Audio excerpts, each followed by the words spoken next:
marka uu qofka dibadda u soo baxo qorraxna ay jirto waxa laga yaabaa in qofkaasi uu la kulmo ama uu arko ubaxyo aad u qurux badan marka uu qofka u sii dhawaadana ishiisa waxa laga yaabaa in ay sii qabato xayawaan aad u yar oo cajiib ah oo kamid ah xayawaanada duula kaasoo ah shinnida sida labada ogsoon yahay shinnida waxa ay noo samaysaa malab aad u wanaagsan isla mar ahaantana uu dawo u yahay cudurro badan waxa uuna yahay waxyaabaha la cuno shayga ugu wanaagsan haddaba shinnida waxa ay ka mid tahay injineerada dabiicadda kuwa ugu khibrada badan shinnida waxa ay u nooshahay qaab mustacmaraad malabka ay soo saartana waxa ay ku qarisaa unugyada ay samaysato kaasoo u samaysan qaab 6 geesood ah haddaba marna ma ku fikirtay sida 6 geesoodka ay unugyadeeda ugu samayso haddaba arintani waxa baaritaan ku sameeyeen culimada ku takhasustay cilmiga xisaabaadka iyaga ayaana helay jawaabta su'aashan waxa ayna gaareen dhammaad cajiib ah kadib markii ay ku qaadatay waqti dheer dariiqada ugu habboon ee soo saarista ama samaynta meelaha wax lagu kaydiyo waa qaabka 6 geesoodka ah si meesha ay u qaado in badan oo ah shayga la kaydinayo haddaba aan isbarbardhigno qaababka kale tusaale ahaan haddii loo sameeyo qaab wareeg ah ama 5 geesood ah waxaa soo baxaya meelo bannaan oo aan waxba lagu kaydin karin unugyadii la sameeyeyna intii loogu talagalay in ka yar ayay qaadayaan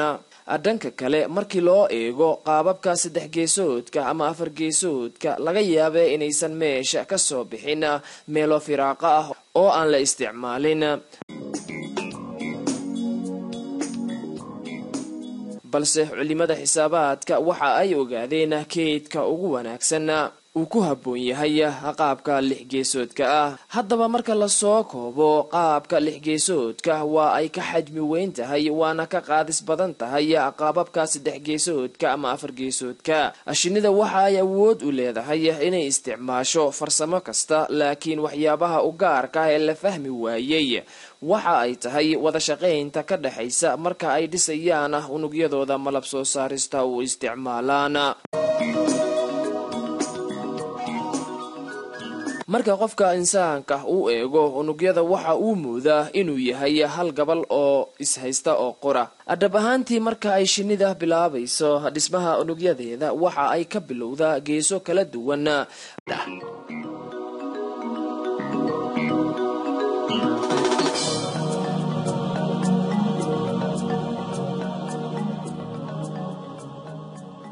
boqolaal ka mid ah shinnida waxa ay dhismahooda ka soo bilaabaan 3 ama 4 dhinac si markaasi loo abuuro unug shiniyeed malabka lagu sameeyo unugyadan ay sameeyaan shinnida ayaa waxa ku jirta xigmad kale inta u dhaxaysa labada unug 13 darajo ay dhanka hoose u degsan tahay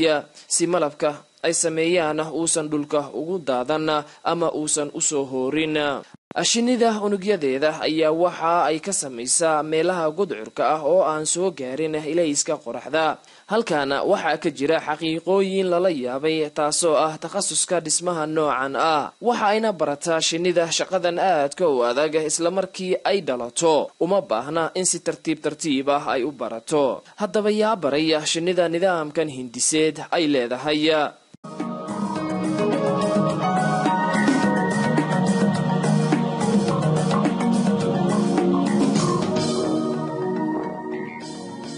jawaabta su'aashani waxa lagu cadeeyay ilaahay quraankiisa وأوحى ربك إلى النحل أن اتخذي من الجبال بيوتا